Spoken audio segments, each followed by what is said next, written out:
Rahasia di balik ladang kenanga. Di sebuah desa kecil nan tenang bernama Kenanga, jauh dari hiruk-pikuk kota, tinggal seorang laki tua bernama Kakek Suparjo. Usianya sudah mencapai 78 tahun. Rambutnya memutih, kulitnya keriput, tapi semangat hidupnya tak pernah padam. Ia tinggal sendiri di gubuk tua di tepi hutan bambu yang sepi. Orang-orang desa menaruh hormat, sekaligus takut padanya. Bukan karena ia jahat, tapi karena ia dikenal menyimpan ilmu tua yang konon diwariskan dari zaman Mataram kuno. Jangan main ke hutan belakang rumah Kakek Suparjo, nanti bisa hilang. Begitu kata anak-anak yang menirukan cerita orang tua mereka. Namun, di balik semua misteri itu, Kakek Suparjo adalah pribadi sederhana.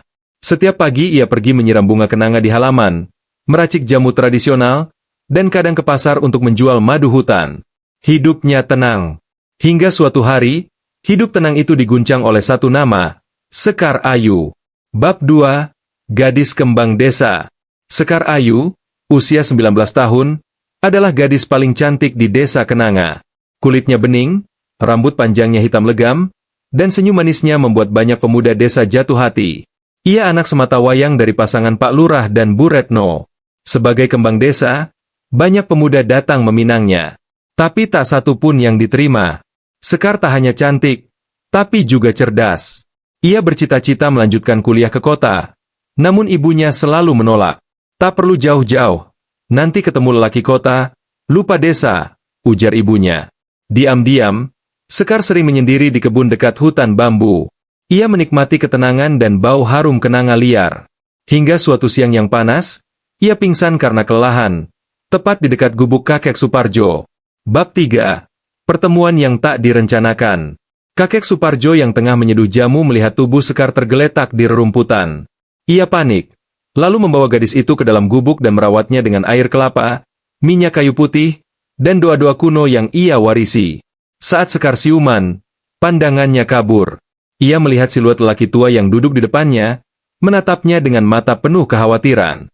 "Tenang, kau aman, Enduk," ucap suara berat itu. "Mbah?" gumam Sekar.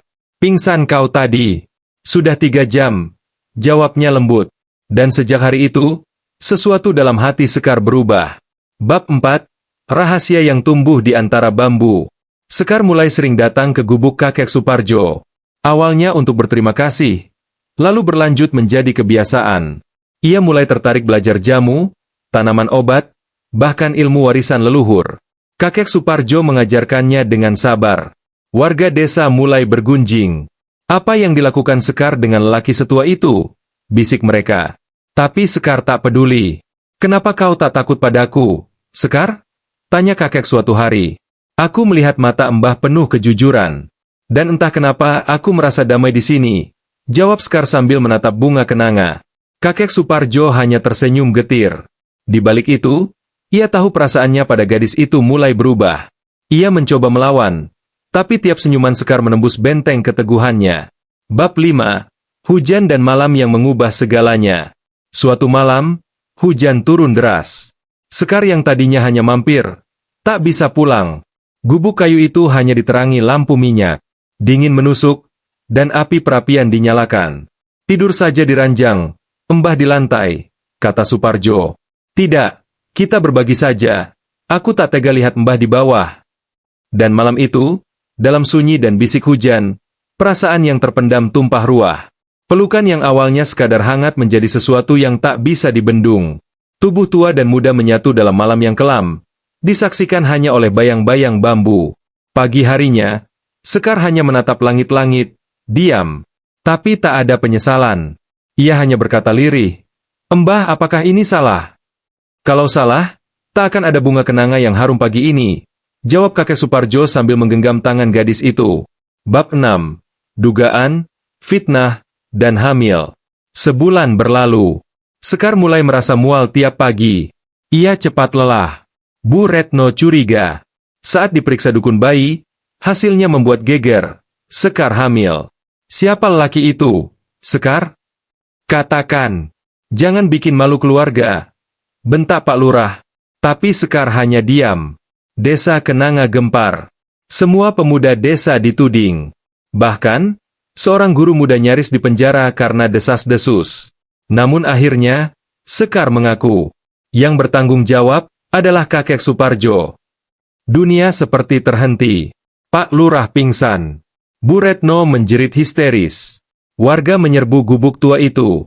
Bab 7. Pengusiran dan keputusan yang mengejutkan. Kakek Suparjo tetap tenang saat warga menggeruduk. Ia hanya berdiri tegak di depan rumahnya. "Benarkah kau menghamili Sekar?" tanya seorang pemuda. "Aku tak akan berbohong." "Ya, aku yang bertanggung jawab." Desa menjadi gaduh. Ada yang ingin mengusirnya, ada pula yang menyarankan menyerahkan ke polisi. Tapi Sekar berdiri di samping kakek Suparjo. "Aku mencintai dia, dan aku yang memilih," katanya tegas. Pak Lurah gemetar menahan amarah. Tapi di hadapan cinta putrinya, dia hanya bisa menangis. Ia mundur. Desa akhirnya mengusir kakek Suparjo dari Kenanga. Sekar, dengan perut yang mulai membuncit, ikut bersama lelaki tua itu ke hutan lebih dalam. Bab 8. Anak Kenanga. 9 bulan berlalu. Di tengah hutan, jauh dari manusia, Sekar melahirkan seorang bayi laki-laki dengan bantuan tangan kakek Suparjo. Anak itu diberi nama Kenang, karena ia lahir dari kenangan, dari cinta yang tak lazim tapi tulus. Bayi itu tumbuh sehat. Wajahnya unik, perpaduan garis tua dan muda. Tatapannya tajam. Warga yang diam-diam mengintip, melihat sesuatu yang luar biasa dari anak itu. Konon, ia bisa membuat bunga mekar hanya dengan sentuhan. Desa mulai berubah. Mereka tak lagi membenci, tapi penasaran. Sekar pun perlahan diterima kembali. Bahkan kakek Suparjo diminta kembali ke desa untuk jadi tabib. Tapi Suparjo menolak. Bab 9. Akhir dari kisah yang tak biasa. Tahun demi tahun berlalu. Sekar tetap di samping Suparjo. Cinta mereka tidak biasa, tapi mereka bahagia. Saat Kenang berusia 10 tahun, kakek Suparjo mengembuskan napas terakhir di bawah pohon kenanga. Ia wafat dengan senyuman. Sekar menangis, tapi tidak hancur. Ia tahu cinta sejatinya telah pergi, namun buah hati mereka akan melanjutkan cerita. Kenang tumbuh menjadi anak jenius. Ia ahli herbal, bicara bijak seperti orang dewasa, dan dipercaya akan menjadi pemimpin spiritual desa. Cinta antara kakek dan gadis muda itu telah melahirkan sesuatu yang tak dipahami akal, tapi diakui oleh semesta.